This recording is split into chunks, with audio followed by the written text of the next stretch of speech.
Our apartment was small, but it was home. 2 bedrooms in a busy Lagos neighborhood where rent was always climbing and money was always tight. My husband Chidi and I worked hard. I taught at a primary school. He managed a small electronics shop. We counted every naira carefully, juggling rent arrears and our daughter Amara's school fees. But we still laughed. We still prayed together. We still believed things would get better. Pastor Elijah was someone we admired deeply. His church was our spiritual home. When he spoke, wisdom seemed to flow like water. When he prayed, faith felt possible even when bank accounts were empty. We called him our spiritual covering. Our family counselor. The man who understood our struggles. This particular evening, I was preparing beans for dinner when my phone buzzed. A notification. Rent payment overdue. Final warning. My stomach tightened. I'd asked the landlord for 2 more weeks. He'd agreed reluctantly. Before I could process the worry, another notification appeared. Church reminder, don't forget midnight prayer this Friday. Your breakthrough is waiting. I stared at both messages on the screen. I didn't know then that one of them was a warning. And the other was a trap. After Sunday service, Pastor Elijah called Chidi aside. I saw them talking near the altar, the pastor's hand on my husband's shoulder like a father blessing his son. When Chidi returned to me, his eyes were shining. The pastor wants to see us, he said. Private counseling session. He said he's been seeing my star in the spirit. There's greatness coming, but something is blocking it. My chest tightened slightly. I couldn't explain why. That's good, I said carefully. When does he want to meet? Tomorrow evening. Just us. He said it's urgent. That night, as we prepared for bed, Chidi was unusually quiet. Thoughtful. Like something heavy had been placed on his mind. What did the pastor say exactly? I asked. He said there's an unseen blockage inside our home. Something spiritual. He can help us clear it, but we need to be serious about following instructions. The word instruction sat strangely in my spirit. The next evening, we sat in Pastor Elijah's office. Soft lighting. Leather chairs. A large desk with a Bible open to Malachi chapter 3. Your breakthrough is close, the pastor said, looking directly at Chidi. But we must act now. Then he scheduled something that made my skin crawl. Midnight prayer. For our family only. The counseling session felt like sitting in warm water that was slowly getting hotter.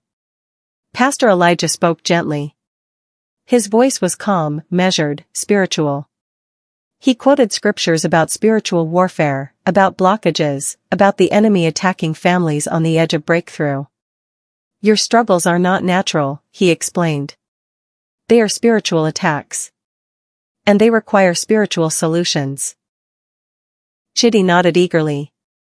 I sat quietly, listening. The pastor's advice sounded holy. Fasting. Prayer. Dedication. Sacrifice. But when he got to the details, something felt heavy. You'll need to sow a proof offering, he said.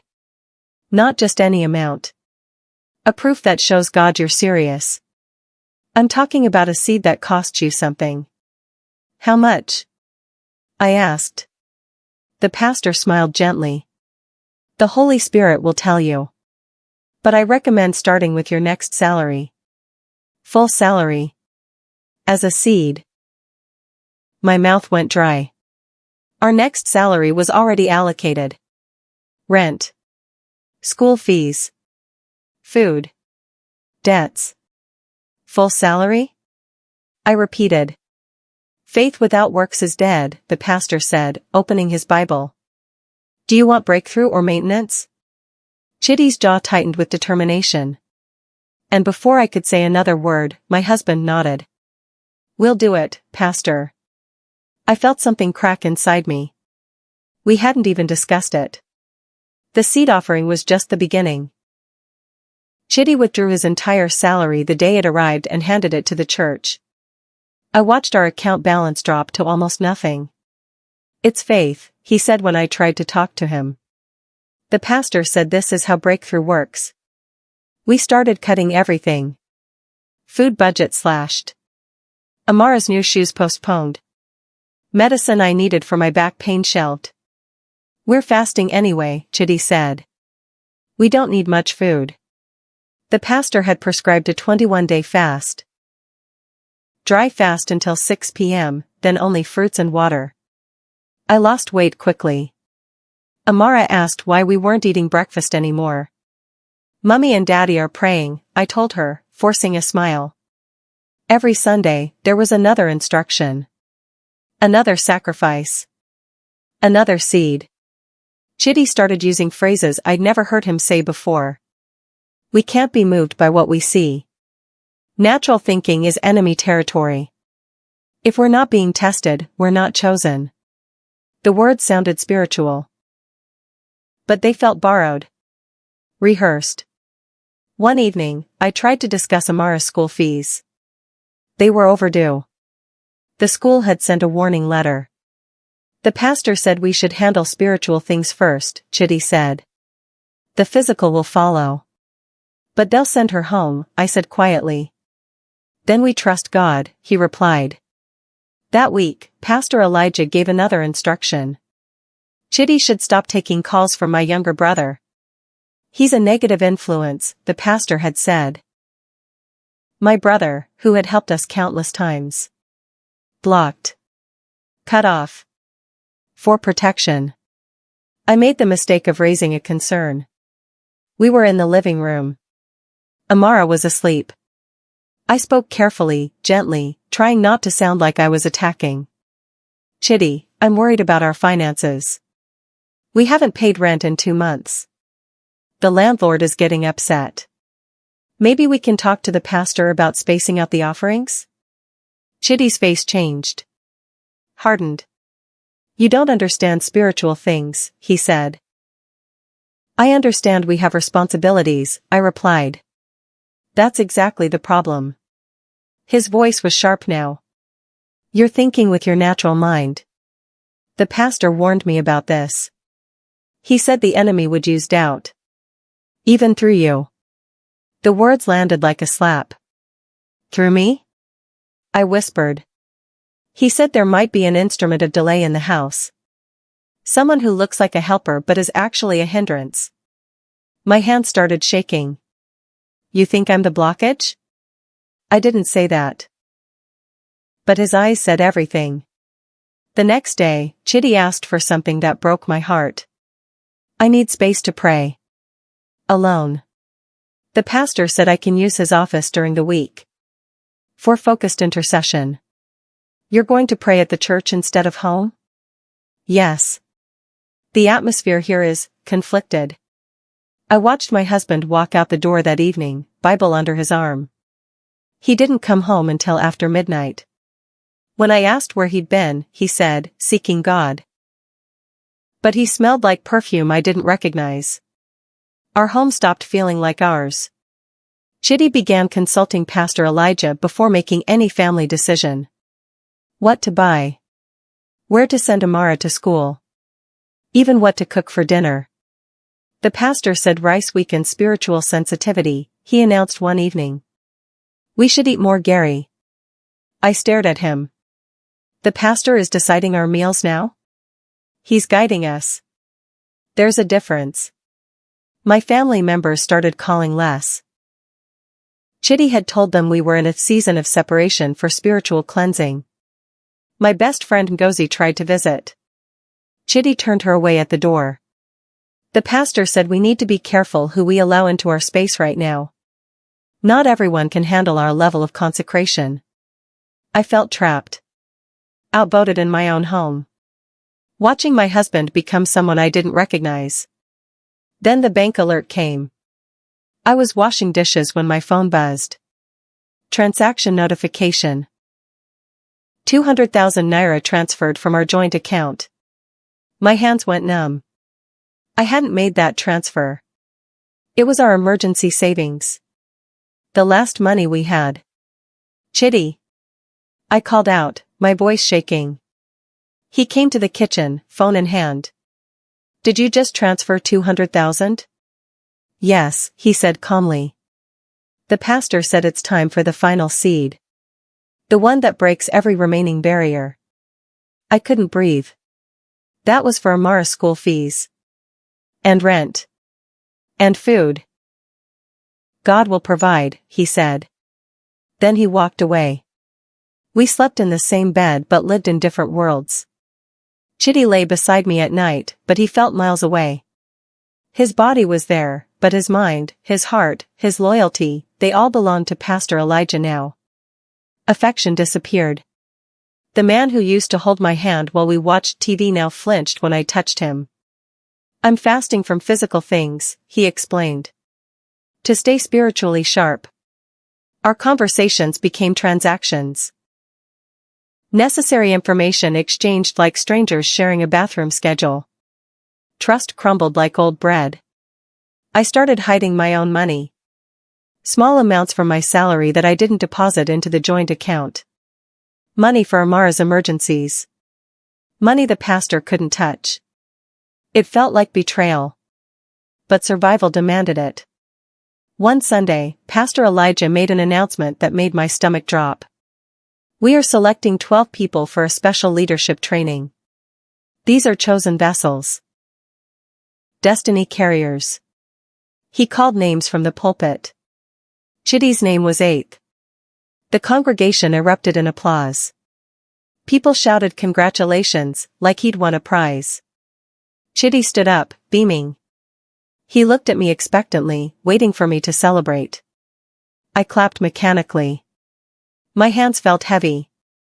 That night, he came home with a packet of papers. Leadership requirements, he said. I'll need to attend sessions 3 evenings a week. And weekend intensives. When will you be home? I asked. He didn't answer directly. The pastor says this is my season. I can't let anything distract me. I was no longer his wife. I was a distraction. The leadership training consumed him. Chitty left early. Came home late. Some nights he didn't come home at all. We had deliverance rehearsals, he'd explain. They went past midnight. The pastor said it's better to sleep at the church than risk breaking the anointing by traveling. Deliverance rehearsals.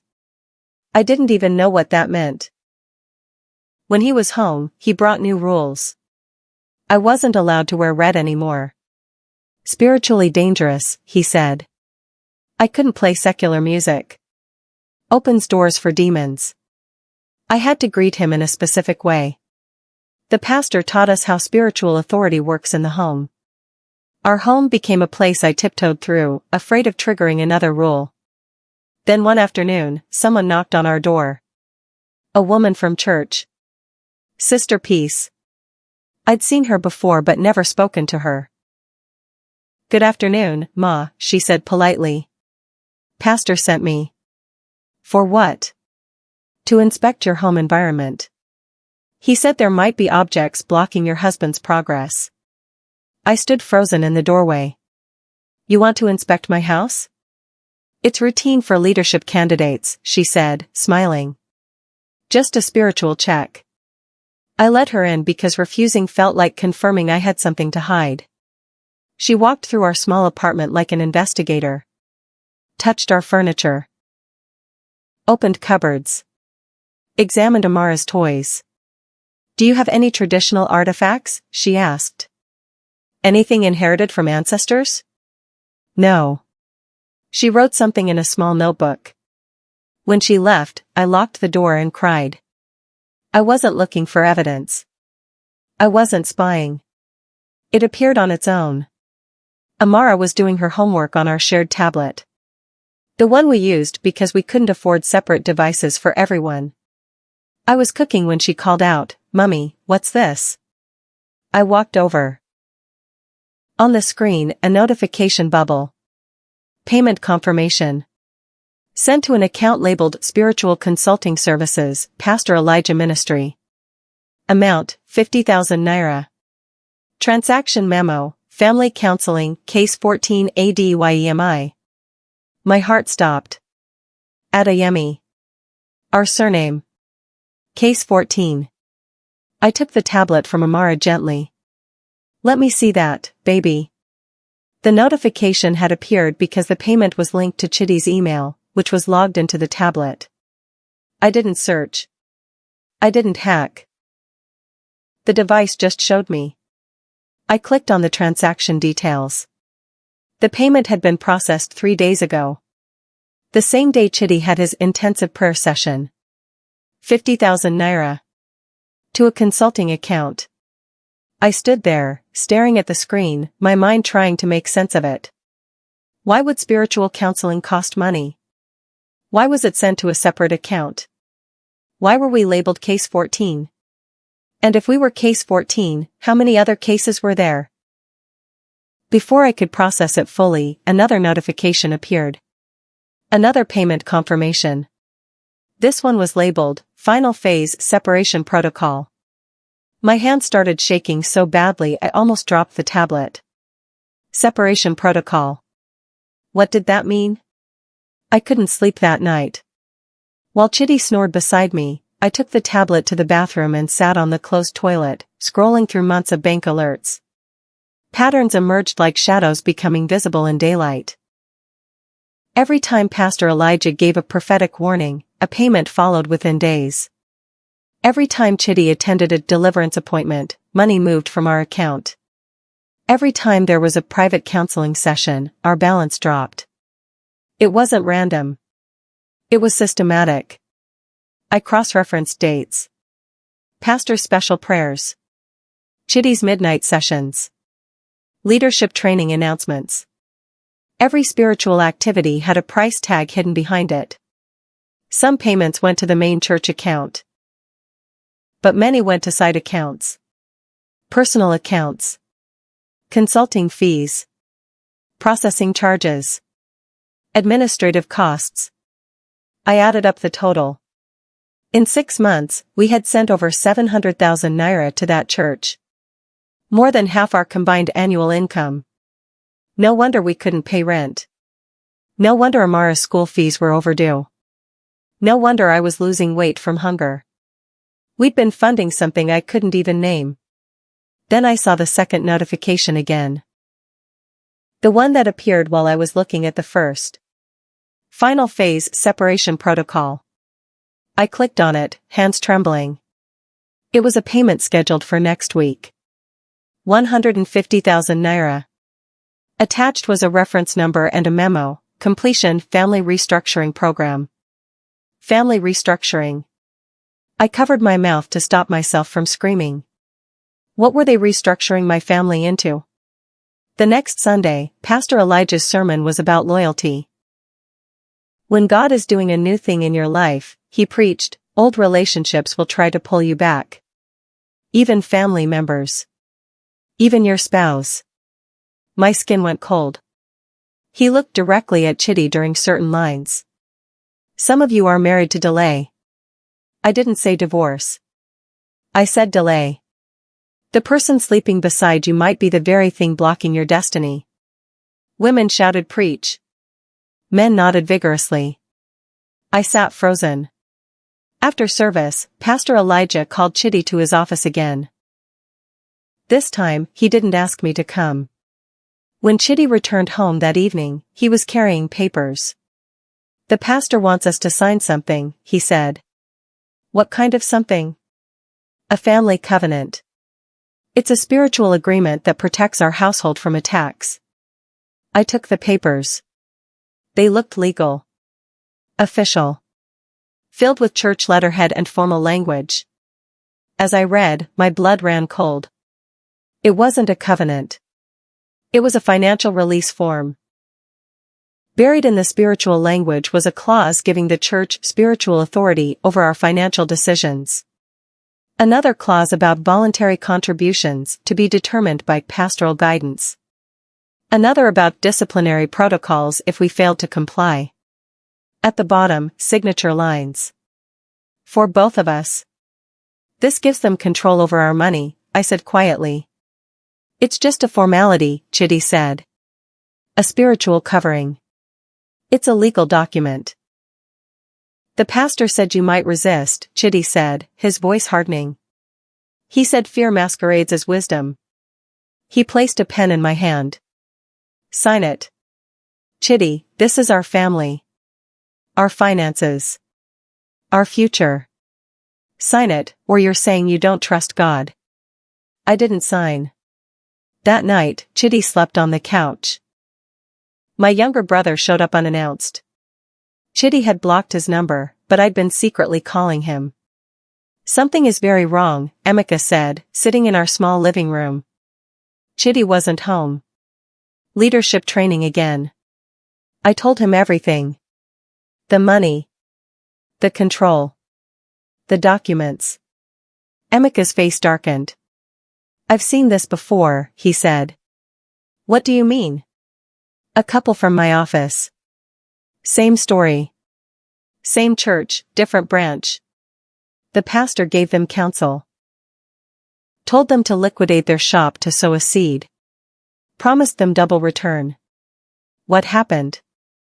The shop is gone. The money is gone. The marriage is broken. And the pastor is building a new house. My hands went cold. How many people? I asked. I know of at least 3 families personally. But I heard there are more. He pulled out his phone and showed me a news article. A lawsuit filed against a different pastor from the same ministry network. Allegations of financial exploitation. Manipulation. Coercion. They target families approaching breakthroughs, Emeka explained. New promotions. Inheritances. Business deals. Somehow they know. And they move in with prophecies designed to make you give everything. I felt sick. Someone is feeding them information, he said.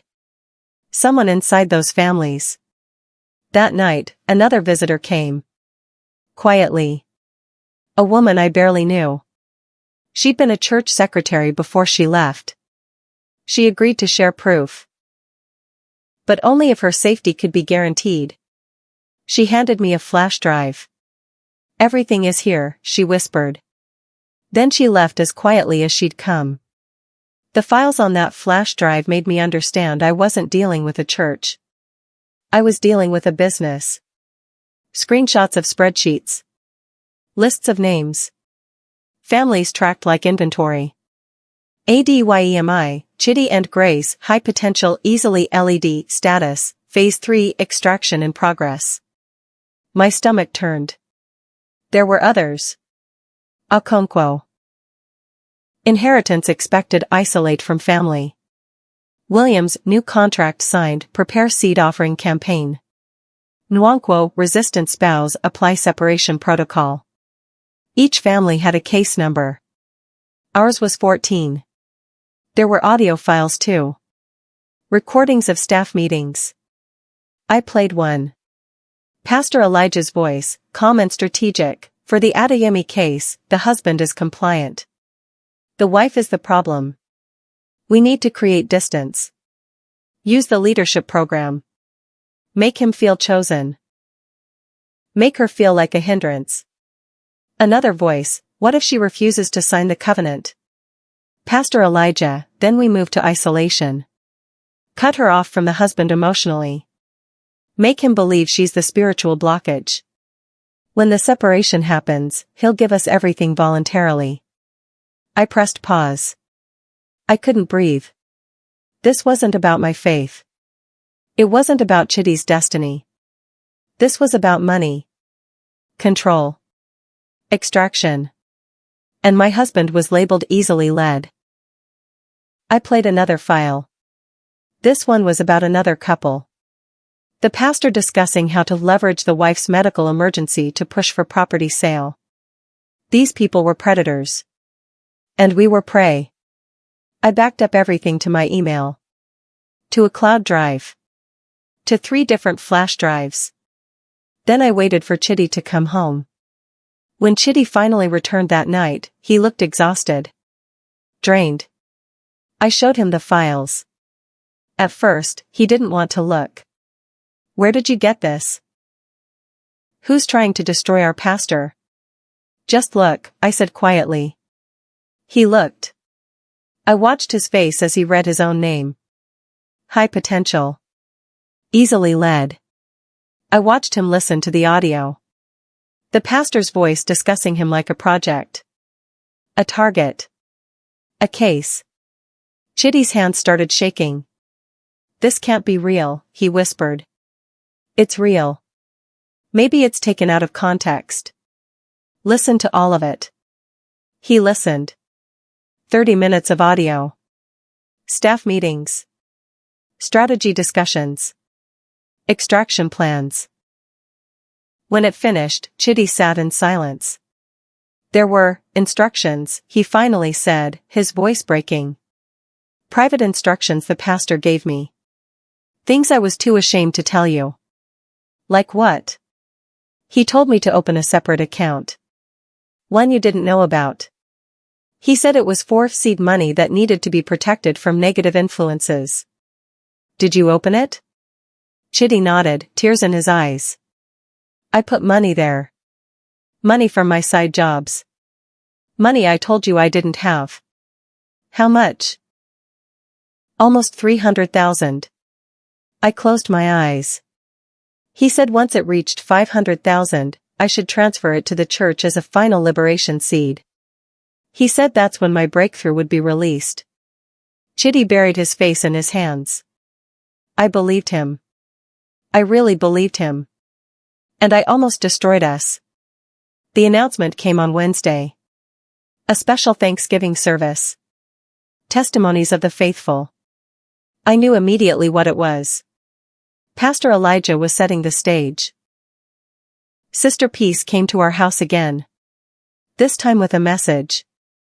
The pastor wants to feature your family in the testimony segment. He's calling it From Struggle to Surrender. He wants you both on stage. What will we be testifying about? I asked. Your journey. How you learned to trust God's voice through His anointed vessel. Translation, how we gave everything and should encourage others to do the same. I looked at Chitty. He looked at me. We'll think about it, Chitty said. Sister Peace's smile thinned. The pastor said it's not optional. You're on the leadership track. Testimony is part of the training. After she left, Chitty showed me something on his phone. A message from the pastor. If your family refuses the testimony slot, it will be seen as rebellion. And rebellion has consequences. Spiritual and natural. The threat was clear. Comply or be destroyed publicly. The next day, another message arrived. This one was more direct. We will announce this Sunday that the Adeyemi family has been under spiritual attack due to rebellion and pride. We will pray publicly for their deliverance. Attendance is required. They were going to label us. Publicly. In front of everyone we knew. The church would become our prison or our executioner. Chitty and I looked at each other. We need help, I said. I know. We had 3 days to prepare. We moved quietly. Strategically. Chitty contacted a lawyer his colleague recommended. We showed her everything. The covenant documents. The bank statements. The flash drive. She was stunned. This is organized fraud, she said. Dressed in spiritual language. She advised us to freeze our joint account immediately. Protect any remaining assets. Document everything. Get witnesses. I called my brother Emeka. I called Ngozi, my friend Chitty had turned away. I called my aunt, who had been a church elder for 30 years. We gathered a small circle. Trustworthy people who wouldn't gossip but would stand as witnesses if needed. Chitty contacted the ex-secretary who'd given us the flash drive. She agreed to testify if protected legally. We filed a complaint with the church's governing body. We also filed reports with relevant authorities about financial exploitation. The lawyer helped us draft a response letter to Pastor Elijah. It was calm, firm, and documented. We would not be attending the testimony. We would not be participating in public shaming. We were exercising our right to leave the church without harassment. Attached were copies of the evidence. The pastor's response came within hours. We need to meet. Privately. To settle this before it becomes a scandal. The lawyer advised against going alone. If you meet him, she said, bring witnesses. Record everything legally. Don't let him control the narrative. We agreed to meet. But on our terms. At a neutral location. With 2 witnesses present. And with everything recorded. The pastor agreed. He didn't have a choice. We were no longer easy prey. The meeting room was small. Neutral. A community mediator's office. Pastor Elijah arrived with his assistant. We arrived with our witnesses and the lawyer. He looked calm. Confident. Like a man used to controlling rooms. But when Chitty placed the flash drive on the table, something flickered in his eyes. What is this? The pastor asked. Evidence, the lawyer said. Audio recordings. Financial tracking documents. Case files. All from your church's internal systems. She played the audio. The pastor's own voice discussing us. Discussing other families. His face went pale. This was stolen, he said. Illegally obtained. By someone who worked for you, Chitty said. Someone who couldn't watch families being destroyed anymore. The lawyer opened a folder. Inside were signed statements from 3 other families. All telling similar stories. All showing the same pattern. Identify vulnerable families. Create spiritual fear. Isolate them. Extract finances. If they resist, threaten and shame them publicly. This isn't counseling, the lawyer said. This is a systematic extraction operation. You're running a financial scheme under the cover of ministry. Pastor Elijah leaned back, his calm mask slipping. You have no idea what you're dealing with, he said quietly. I have connections. Resources. People who will believe me over you. Maybe, Chitty said. But we have proof. And we're not the only ones talking anymore. The lawyer placed another document on the table. A legal notice. Other families were coming forward. A class action was being prepared. Pastor Elijah's hands tightened into fists. Then Chitty placed one more paper down. The covenant document. The one the pastor had pressured him to sign. I signed this, Chitty said. But I was manipulated. Coerced. You used my faith against me.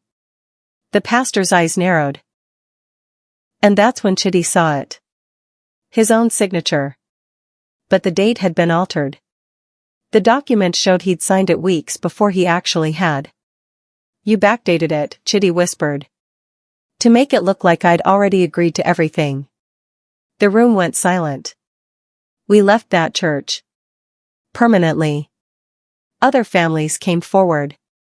The evidence spread. Social media carried the testimonies. Local news picked it up. Pastor Elijah's image cracked. Some members defended him fiercely. But many left. Quietly at first. Then in groups. The church fractured. Investigations began. Financial audits revealed accounts no one knew existed. But our recovery wasn't clean. Wasn't simple. Chitty carried guilt like a weight.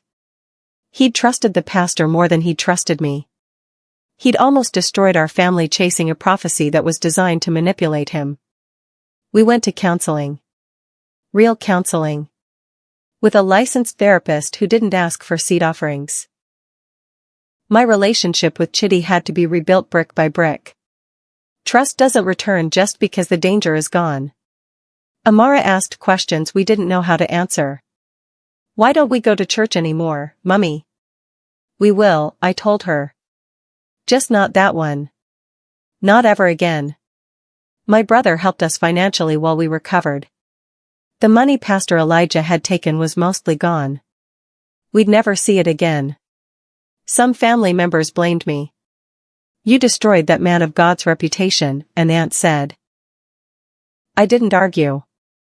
I just stopped attending family gatherings where she was present. We found a small church eventually. One that felt different. Where the pastor's house was modest. Where financial records were transparent. Where questions were welcomed. It took 2 years before I could sing worship songs without feeling anxious. Chitty still flinches when someone says, "God told me to tell you something." Our home survived. But it will never return to innocent trust. Because we learned a lesson written in scars, faith can guide a home, but the moment fear becomes a tool and obedience replaces discernment, holiness can be used as a leash. Thank you so much for watching, and please don't forget to subscribe. Where are you watching from?